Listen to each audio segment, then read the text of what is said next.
Evangelho de João, capítulo 8. Nós vamos ler o versículo 31 nesse primeiro momento apenas. Evangelho de João, capítulo 8, versículo 31. Diz assim: Então Jesus disse aos judeus que haviam crido nele: Se vocês permanecerem na minha palavra, são verdadeiramente meus discípulos. Vamos dizer isso? Disse Jesus: se vocês permanecerem na minha palavra, verdadeiramente serão meus discípulos. Amém. Pai, esta é a tua igreja, estamos diante da tua palavra, que é viva e eficaz. Abra a porta da palavra, fala conosco nesta noite, é o que eu te peço mais uma vez, pelo nome de Jesus, amém. Queridos, eu queria meditar com você, mesmo que um breve tempo, sobre o seguinte tema: o poder da palavra. Vamos pensar num teste da verdade. É muito comum hoje você, quando está com algum problema de saúde, procurar médico. Tem pessoas que gostam de médico, tem pessoas que não gostam de médico. O Edson, a Luciana, Jefferson, João Vitor, que mexe aí com a área hospitalar, Sandro, sabe que é muito comum pessoas que chegam no hospital quase que empurradas. Mas tem pessoa que a casa dela quase no hospital, tossiu, vai para o hospital. A grande verdade, você vai ouvir, se a pessoa tiver um plano de saúde, ela vai lá, eu tenho plano, é para usar. Mas a grande questão é que essa pessoa, ela quer mais uma opinião. Ela, num primeiro momento, não se satisfaz com a opinião de um médico. Dependendo do problema que ela tem, ela quer ouvir outros médicos. É como se ela estivesse fazendo um teste. Será que esta é a palavra final? Será que não tem outra saída? Será que tem que ser cirurgia? Vai para operar? Vai ficar no hospital? E a grande questão, irmãos, é que a gente tem dificuldade para depender de pessoas. Qualquer situação que você não está em controle, você fica recuado. É aquela história de você dar um passo atrás, porque aquilo não está no seu controle. Então, se você talvez não tiver plano de saúde, você tiver que depender da consulta de um SUS, então você, mesmo que você queira ir no médico, você não vai ter tanto aquela facilidade, e aí quando você consegue uma consulta, aquilo é ouro. Aí você ouviu a opinião daquele médico, tá bom, porque já é difícil ter uma consulta, então como é que eu vou fazer? Basta apenas aquilo. E eu queria que nessa noite nós pensássemos algumas coisas sobre aquilo que Jesus falou aqui. Jesus estava diante de um contexto em que a sua verdade estava sendo testada. E é muito comum, irmãos, no meio da igreja cristã, a igreja que reconhece que Jesus Cristo é Filho de Deus. Então eu poderia alcançar aqui a Igreja Católica Apostólica Romana e qualquer igreja evangélica, porque são igrejas que declaram que Jesus Cristo é o Filho de Deus. Ou outras religiões também, mas que também reconheçam que Jesus é o Filho de Deus. A grande questão não é o que a palavra de Deus está falando, mas é como você está enxergando aquilo. Porque a gente parece que, é palavra de Deus, e é simples.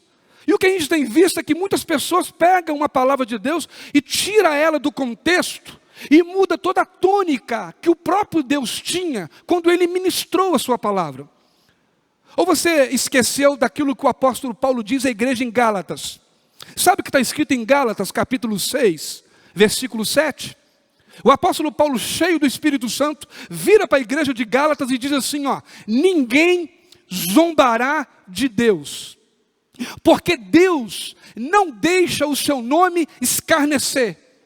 Portanto, certamente o que o homem plantar, ele colherá. Percebe que nesse primeiro momento parece que Paulo está colocando essa possibilidade da palavra de Deus estar em choque. É como se ela pudesse ser questionada sobre aquilo que nós precisamos fazer. E aí nós nos deparamos com um contexto super interessante, porque Jesus está aqui não com pessoas que ele não conhecia. Jesus está falando para os seus discípulos. Veja bem, eu li propositalmente Evangelho de João, capítulo 8, versículo 31. Agora, vamos ver o que está no versículo 30. É um versículo acima. Olha o que está escrito aí, acompanhe comigo na sua Bíblia. É João 8, 30. quando Jesus disse isso, muitos creram nele. Então a primeira coisa que eu queria que você pensasse é que Jesus estava num ambiente onde não tinha incredulidade. Aí nesse primeiro momento, Jesus está falando para alguém que quer ouvi-lo.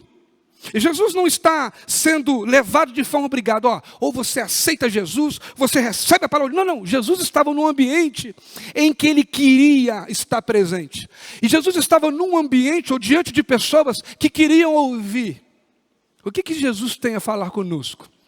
Aí a Bíblia diz que quando Jesus termina de falar, a Bíblia diz que muito daqueles que ouviram, olha o texto, quando Jesus disse isso, muitos creram. A Bíblia não diz que todos creram, a Bíblia diz que muitos creram. E eu queria provocar um pouco esse questionamento no seu coração. Você hoje considera alguém que entende o que Jesus tem para você? Você consegue hoje entender o que Jesus quer da sua vida? E como parte desse entendimento, você se predispõe a viver uma vida que agrade a Ele? Ou Jesus, na sua visão, está totalmente aquém da nossa vida? Um dos credos cristãos está em Romanos 8:31. Porque uma igreja de Cristo deve conhecer essa palavra. É um credo cristão. Os irmãos conhecem. Quando a Bíblia diz que Jesus morreu, ressuscitou ao terceiro dia, subiu aos céus, está sentado à direita de Deus Pai. Aí ele fala uma coisa fenomenal no versículo 32 de Romanos 8. Ele diz assim: e Jesus intercede por vós. Então Jesus não está apenas no céu, ele não apenas viveu, morreu, subiu para o céu e fala assim, fica com a encrenca. Aquela encrenca que Paulo diz à igreja em Roma, e também na igreja em Corinto, o mundo jaz o maligno. Só que aí Jesus quer propor para nós isso que o apóstolo João traz. Não aqui no Evangelho de João, mas na primeira epístola de João, quando Jesus fala assim: a fé é a vitória que vence o mundo. Então o mesmo Evangelho que diz, pela boca do apóstolo Paulo, de que uma mensagem cristã entende que há uma obra aqui no mundo que é de Deus, e há uma obra que não é de Deus. Eu me lembro que eu estava na casa de uma pessoa uma vez, e ele falou para mim assim: pastor, com todo carinho, eu não queria mais que você falasse o diabo aqui na minha casa. Eu virei para ele e disse assim: ok, mas eu posso ler um texto das Escrituras? E o texto que eu fui ler está aquele em Tiago.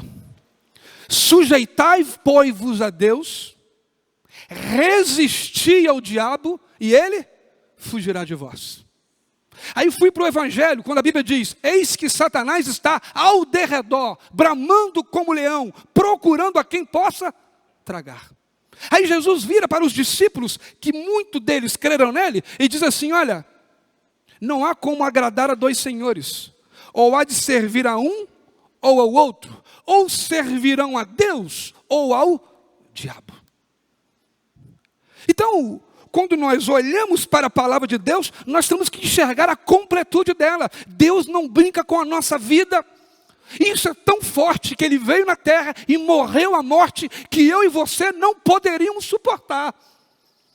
Paulo diz em Romanos 3:23, porque o salário do pecado é a morte, mas o dom gratuito de Deus é vida eterna. O papo com Deus é vida. Deus não tem papo com a morte, porque a morte Ele venceu. Ela não é para mim e para você. Porque se fosse, Ele não salvaria eu e você pelo poder do Evangelho dessa morte. João 11:25, disse Jesus: eu sou a ressurreição e a vida. Aquele que crê em mim, ainda que morra, viverá. A pergunta é: será que a palavra de Deus, que detém poder, tem mudado aquilo que de fato eu creio? Ou simplesmente eu recebo uma bênção de Jesus e estou livre? Porque nós poderíamos olhar vários parâmetros da Bíblia. Um deles, por exemplo, é a cura dos 10 leprosos. Jesus curou quanto? 10. Mas quantos que ficaram? Quantos que voltaram? 1. Então, se Jesus tivesse na sua máxima o seu ministério apenas de cura, ele talvez seria o mais frustrado do mundo, porque ele curou 10 e só 1 ficou.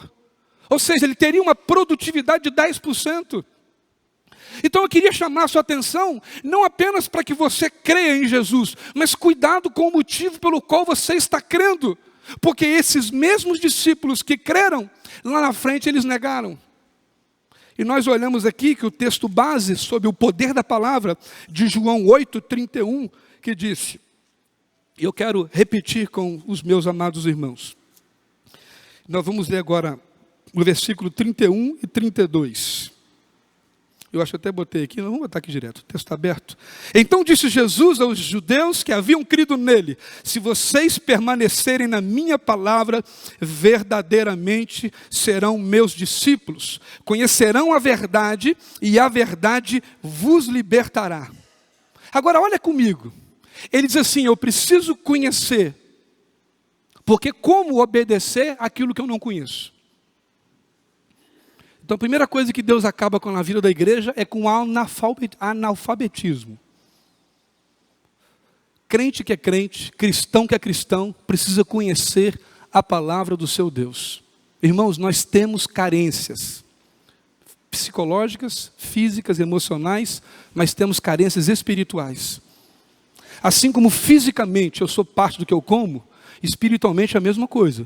Senão Jesus não falasse, ou não falaria, melhor dizendo, em João 6,35, quando ele fala assim, eu sou o pão vivo que desceu do céu. O pão era o único alimento que era comum em todas as casas. Podia faltar carne, mas não faltava pão. E quando Jesus traz essa proposta de Deus, dizendo, eu sou o pão da vida, ele dizendo assim, eu estou na casa de todo mundo, você vai comer ou não do meu pão? Ele diz, aquele que come do meu pão jamais terá fome. Mas aí ele quando fala desse poder da palavra, ele diz no versículo 37 de João 8, bem sei que vocês são descendências de Abraão, no entanto, estão querendo me matar, porque a minha palavra não está em vocês. Pergunto, qual é a palavra que está no seu coração? Será que é a palavra da religião? Eu sou batista, sou presbiteriano, sou católico, sou espírita. Deus está dizendo, à luz da palavra de Deus, as minhas palavras não estão em vocês. A religião, irmãos, é uma coisa criada pelo homem. A palavra religião vem da palavra, lá em latim, religion. A ideia do homem, a forma como o homem entendeu que ele deveria se religar com Deus. Porque o pecado rompeu essa ligação. E aí o que era para ser fácil, tranquilo, que era para ser o senhorio de Cristo, Deus envia o seu Filho aqui na terra, e as coisas tomam proporções, que nem aqueles que eram descendentes de Abraão, Abraão que está lá em Hebreus 11, na galeria da fé, chamado pai da fé, esses aqui que Jesus estava falando, eram descendentes dele. Ele diz assim, vocês querem me matar, porque a minha palavra não está em vocês. A minha oração nesta noite, queridos, é que a palavra de Deus que tem poder, exerça sobre você o que ela tem como autoridade para exercer. E a primeira característica que eu aprendo que o poder da palavra tem para exercer em mim e você, é de que ela vai ao seu coração e ela fica nele. Porque o que a Bíblia diz é verdade. E a Bíblia diz que a palavra de Deus são sementes. A parábola do semeador explica isso. E quando ela cai no seu coração, Deus faz ela frutificar. E eu queria que você pensasse sobre isso, porque não há uma outra verdade que Deus não queira que você tenha, sem que você não entende que quando Jesus coloca que se você ficasse com a palavra dele, como é o texto base que nós estamos lendo e meditando aqui, o poder da palavra, João 8:31, disse Jesus a quem? Aqueles que criam nele. O primeiro desafio seu com Deus é acreditar no que Jesus tem a falar contigo. Segundo, é reter a palavra que Deus tem para você. Analisai tudo, diz a Bíblia, e retém o que é bom. O que Jesus queria explicar aos discípulos, que é uma soma de conhecimento, que eu e você precisamos entender. Por exemplo, quem que a Bíblia diz que Jesus é? A Bíblia diz que Jesus é o Salvador do mundo, Mateus 1:21. A Bíblia diz que o anjo vira para José e Maria e diz assim, ó, esse menino se chamará Jesus, porque Ele salvará o meu povo dos seus pecados. A Bíblia diz que Jesus é o pão da vida. A Bíblia diz que Jesus é a luz do mundo. 1 João 2,6 diz que aquele que crê em Jesus deve andar na luz, como na luz Jesus está. A Bíblia diz tantas coisas sobre Jesus. E como que eu não posso pegar essa soma e entender que Jesus sendo a ressurreição e a vida, o pão da vida, ele diz em João 17, na oração sacerdotal, eu estou no Pai. João 10,38. Eles perguntam assim, como é que você pode falar de Deus? E aí os discípulos aqui no final de João 8,47 dizem assim, vocês não me conhecem. Porque se me conhecessem, conheceriam o meu Pai, porque eu e o meu Pai somos um. Aquilo era uma afronta para um coração religioso. Querido, nesta noite a proposta que eu tenho para você é de que você reconheça Jesus como Jesus de fato é. Aquele que precisa ser seu Senhor e seu Salvador. João 5,24 disse Jesus, todo aquele que ouve a minha palavra e crê naquele que me enviou, passará da morte para a vida. Eu creio, irmãos, que existe céu e que existe inferno. E que o céu é para aqueles que entendem quem Jesus é diante de Deus e diante da sua igreja. Filho de Deus, autor e consumador da nossa fé. Eu confesso que às vezes a luta do dia a dia tenta roubar de nós o que de fato nós precisamos para viver o que Deus tem para nós. Observe o que o apóstolo Paulo diz em 2 Coríntios, capítulo 4, versículo 4 a 6. E eu quero encerrar e partir para o final da reflexão. 2 Coríntios, capítulo 4, versículo 4 a 6. O Deus deste mundo cegou a mente dos que não crerem, para que não consigam ver a luz das boas novas, não entendendo esta mensagem a respeito da glória de Cristo, que é a imagem de Deus. Não andamos por aí falando de nós mesmos, mas proclamamos que Jesus Cristo é Senhor e que nós mesmos somos servos de vocês por causa de Jesus. Pois Deus, que disse, haja luz na escuridão, é quem brilhou em nosso coração para que conhecêssemos a glória de Deus na face de Jesus. Eu queria convidar você a fazer essa declaração comigo. Diga comigo assim, eu proclamo que Jesus Cristo é o meu Senhor.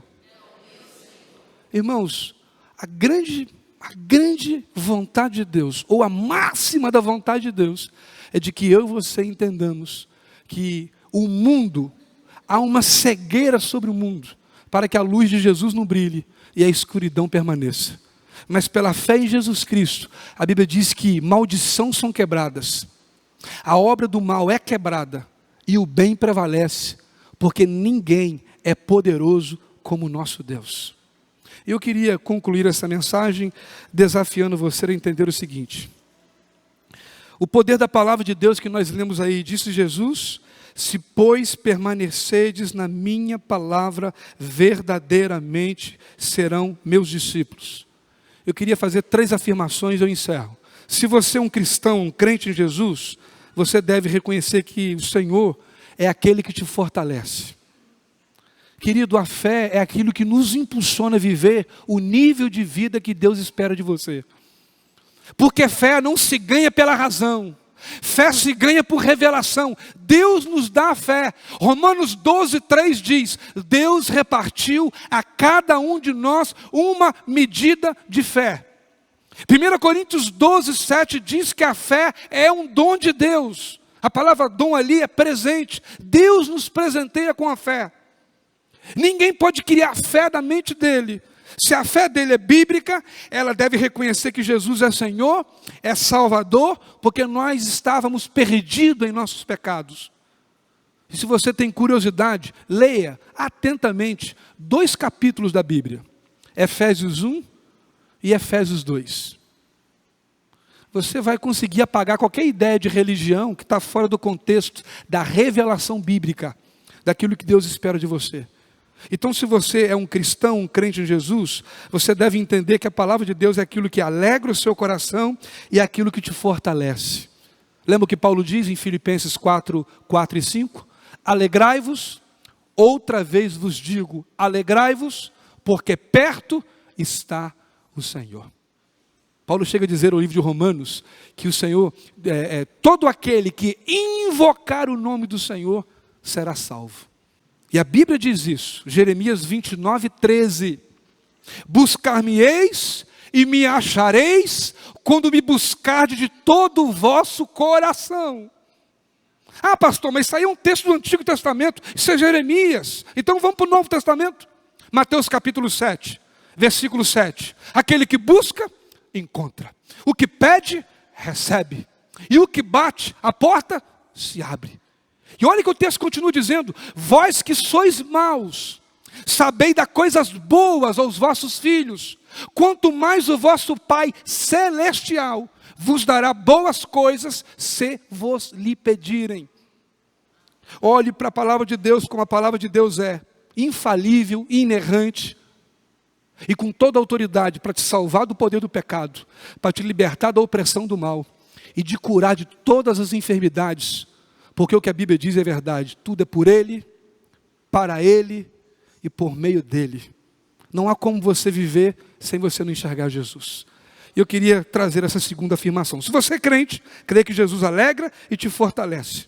Agora, se você não é crente, se você não crê em Jesus, você tem a oportunidade de olhar para a palavra de Deus, que traz menção nesta noite, o desafio de que eu e você só seremos discípulos, e a palavra discípulo significa o aprendiz, alguém que pode aprender de Deus, quando eu reconheço em Jesus a autoridade que Deus lhe concedeu. Não saia daqui como um descrente, como um incrédulo, como alguém que não se importa com aquilo que Deus tem para você. O homem inventou a religião. Deus trouxe a crucificação, porque por meio dela enxergamos que há poder. A Bíblia diz que Jesus morreu e ressuscitou ao terceiro dia. Ficou aqui na terra 40 dias. E no 40º dia ele escreve Mateus capítulo 28, quando ele diz aquilo que nós fizemos aqui nessa noite.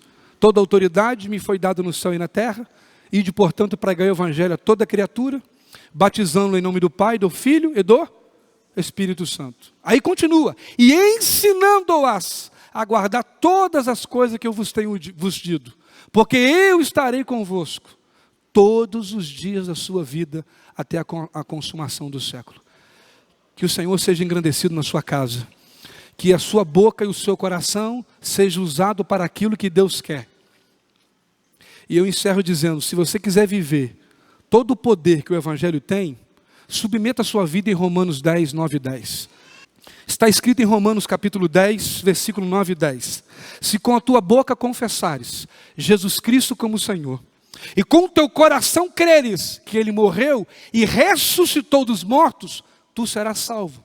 Porque com a boca se confessa para a salvação, mas é com o coração que se crê para a justiça.